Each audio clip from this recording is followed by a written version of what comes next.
White Mic channel update 2021, take one. It's a little extra, I know. Welcome back. If you're new here, my name is White Mic. Actually, let me start this off as, what's good YouTube, it's White Mic. And today it is, I think at the time of recording this, it's January 8th, 2021. It is about 1:25 a.m. here. And I'm just trying to do a little channel update here, as well as get into some of the gear that I'm gonna be using this year and kind of talk about why I haven't really posted any videos in like 5 months. So I think we're all aware that there's a pandemic going on. It's been going on, and that thing kind of, I don't know, it just kind of took over a lot of people's lives. And yeah, I got super busy and basically didn't have time to really edit videos. I did record some, but I didn't get around to editing them because, you know, the thing about working from home, which I did anyways before the pandemic, is that you're always available, and I don't know, at the click of a button, someone can have you working on something. So it was just a matter of I wasn't able to get those videos edited, so I may still post those videos if they are relevant. And yeah, so here we are. My channel, I have about 932 subscribers right now. I was trying to get to 1,000 last year, and I was gonna do a giveaway at 1,000. So what I'm gonna do is I'm actually gonna move that to 2021 subscribers, and then I'll do a giveaway. So I already have some things that I'm gonna give away, and then I'll give those details when we get closer to that time. But as far as the focus for my channel, again, I'm gonna try to grow as much as I can this year. I'm gonna try to stay active and consistent. I started off really good last year, and then the whole pandemic hit and that just screwed things up. So hopefully I get a pass there. I do notice that a lot of people will view my videos but not subscribe, but I did get some feedback on that. One of the things I'm gonna change is I'm gonna get rid of my whole intro sequence. You won't see it on this video. If you don't know what that is, you can look at some of my previous videos. And again, if you're new to the channel, my name is White Mic. I talk about photos, videos, videography, photography, gear, whatever you can imagine, editing tips and tricks. And I'm gonna try to focus more on the teaching aspect of things. And again, getting rid of that intro sequence, I just feel like it's played out. It got really popular with like Peter McKinnon, and everyone started doing an intro sequence. And yeah, I look at other content that doesn't have it, and it just seems more thorough and straight to the point. So I kind of want to get around any of the BS and just kind of do my own thing. So yeah, I want to focus on the teaching aspect. So I really like teaching and helping others. So anything I can do to teach you about cameras, your gear, how to use it in the photo or video world, especially with editing, updates, technical things, anything in that realm, I'm really gonna try to focus on that. I'm still gonna do my standard videos of unboxings, reviews, as well as kind of pre-release takes and opinions and things like that. And yeah, basically talk about the gear I use. I have a lot of Sony gear here, but I use everything. I've used everything. I went from Sony to Canon. I started out with Nikon, went to Canon, went to Sony, used it all, not biased in any manner. I would use the tool that's right for me at that point in time. And the good thing that we're trying to do is myself and Red Salamander. I'm gonna put his channel in the description, and you can click on that and go subscribe to him. So what we're trying to do is we're trying to have two things. One is creator sessions where we get with other creators and we have sessions where we will actually rent out a place, run through a setup, or doing a full music video from start to finish, whether it's working on lighting or what have you. And we kind of do that with other creators who are already kind of in the position and know what they're doing, and we just kind of help each other and work through that. And these are things that we would have to invite you to, and they are going to be in the Dallas, Texas area. We've already had one, and the video that we did shoot, I'm going to kind of put it on the screen. He ended up being the artist for that, but we're going to try to get other artists to fill in so that he can actually be behind the camera and help a little more. And the other thing was, I run into a lot of people who are either transitioning from photo to video, or just want to learn about cameras in general, or they're buying their first camera. And what I want to try to do are some sort of workshops it may be a small fee or something like that, and it may not even be people who watch this channel, but we're gonna be doing some type of workshops in the Dallas area where you pay a small fee, we'll rent out a venue or whatever, we're gonna rent out a location, and then we're gonna go through and just kind of run through the basics, whatever the theme is for that particular kind of workshop, and just kind of get your feet wet and, you know, help you out. Because I think hands-on for a lot of people is where it's at. You can watch all the videos you want, but until you get in the field and actually do things, you're not gonna learn that much. So that's kind of the direction for the channel. There are gonna be some changes, some rebranding stuff, other things that go on. So I'm really gonna try to hit this whole YouTube thing a little harder this year, and, you know, update some videos that I already have. I've been keeping up with your comments even though I haven't posted, so if you've been commenting, I've been reading them and I've been getting back to you, so there are definitely videos that I gotta post. Now, as far as my gear, I'm not gonna be doing any type of what's in my bag for January. I know a lot of people do that. I will kind of do a studio tour where I'll give you an idea of what my work area looks like, how I have my studio here set up with the lighting, you know, sound equipment, cameras, etc. Because I think that's a really good teaching method, and to kind of show you what my set looks like with and without lighting and how I built up my lighting. So yeah, so let's just jump into the gear that I'm using. You notice I have 4 camera bodies set up right here. I am shooting on an A7 III with a 24 millimeter Tamron, but that is being sold tomorrow, so that's not gonna be used. I only need a maximum of 4 cameras. I know you're like, 4 cameras, that's too much. I barely have one. So the A7S III. So this is gonna be my primary camera. If I'm shooting something and it's just handheld run and gun, this is gonna be my primary camera that I go to, and it's gonna be pretty much everything for me. It does RAW, does 4K 120, it does some awesome stuff. And I've had this since it came out. I did record some videos about it. Like I said, I need to edit those. My B cam is gonna be my A7 III. This thing is a workhorse. As you know, it's one of the best overall cameras. I actually have 2 of them. You'll notice that the S3 and the A7 III both have cages. That's so I can use any of my small rig parts like top handles, wooden grips.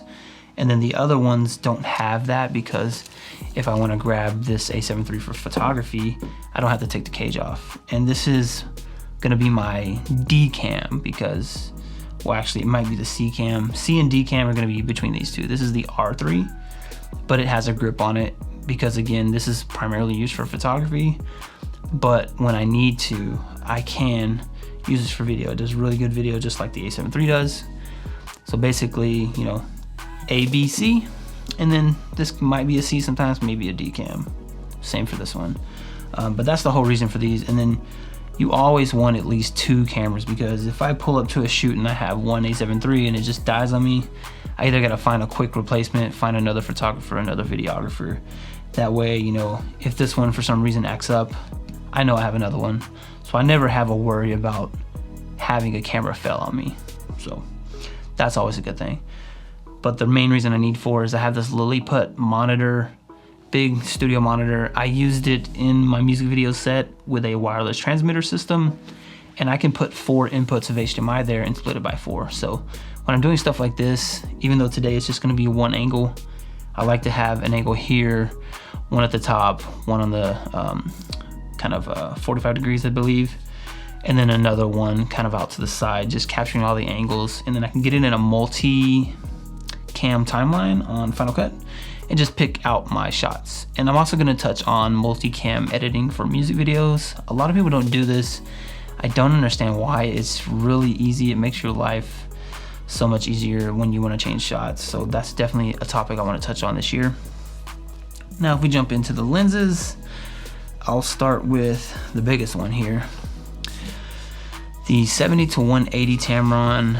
This thing is pretty cool. I mean, it fits in the palm of your hand. It's hardly bigger than like a can, a drink. It's pretty good for that 70-200 range. It has a nice minimum focus distance. I think it's like a foot or 2. It's crazy, and that's even at 180. I've used the f4, I've used the 2.8, I've owned them all. I've used the Sigma. This is the first time I've owned this one. It's really sharp, but I've owned the others, and I think I really like this one. The same thing goes for these cameras. I've owned several of each one of these cameras at various times, except for the S3. I probably go through 100 cameras a year because I buy and sell a lot of them. Same thing with lenses. 16 to 35 G Master. This one here is probably my go-to lens. Basically, it gives you the ultra wide. If you're vlogging, it's kind of heavy, but the 16 to 35 is a really good range. You got the super wide and you got the 35, which you can kind of shoot anything with. There's not a range on here that you can't do something with. If you need something tighter, you just get closer at 35. If you need something wide, you got the 16, and it's the 2.8. This is an awesome lens. I've owned the 17 to 28 several times over, and the reason I went back to this one was because I felt like when I got to 28, I kept going back to my 35, and instead of changing lenses, I wish I would have just been able to kind of just leave this on the camera. And that kind of hit me when we were doing our creator session. I had the 17 to 28, and then I kept wanting a 35, so I kept popping the 35 on and off, and then the 17 to 28 when I wanted the gimbal stuff. So the 16 to 35, if you had to buy one lens and you had the budget, get this or the 17 to 28. I really believe that. Or what you can get is the 28 to 75 if 28 is wide enough for you. This lens I've had several times over as well. I have videos about, you know, this when it came out, as well as how to update it. It's a very good lens. If you're looking at between this one, the G Master, or the Sigma 24 to 70, get the Sigma. The Sigma is better. This one's not bad, but still really good. They're all really good, but the Sigma to me is the best one. The Sigma has a build feel to it like the G Masters. I have the 24 to 70 f4 Zeiss. I've owned this several times over too. This is mainly just a backup CD cam lens. If I'm doing a top-down shot or something from the side, f4 is usually good for those shots. Like if a top-down, there's no depth there, so I'm always at f4 or 5.6 anyways, and this is really sharp at that kind of aperture. 85, 1.8, owned this several times over. Highly recommend this over the 1.4, and it's, I mean, it's a beast. It's a nice lens.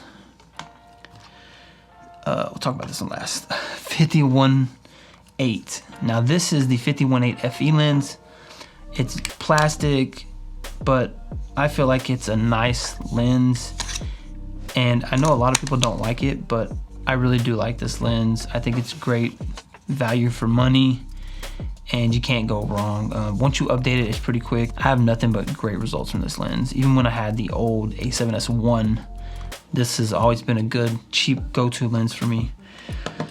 Now the last lens that I have in my kit is the Tamron 35-2.8. It's a fairly new lens, and it can be a little noisy at the macro setting, but the main reason I got this was that it does a 1:2 macro, which is like half life size, I believe they call it. And I have the 24 that does the same thing that's shooting me now. And as you can see, there's kind of distortion. You can see distortion in the background, as well as the table kind of curves here. And that's the reason why I got the 35 one and I'm getting rid of the 24, because I mainly got this for the macro. This thing can get really close, especially in a crop mode. And the 35 doesn't really distort. The 24 definitely distorts. So this is a great macro option, especially for video. It's not as loud as they say it is. You're not gonna be focusing from far to close that often with something like this.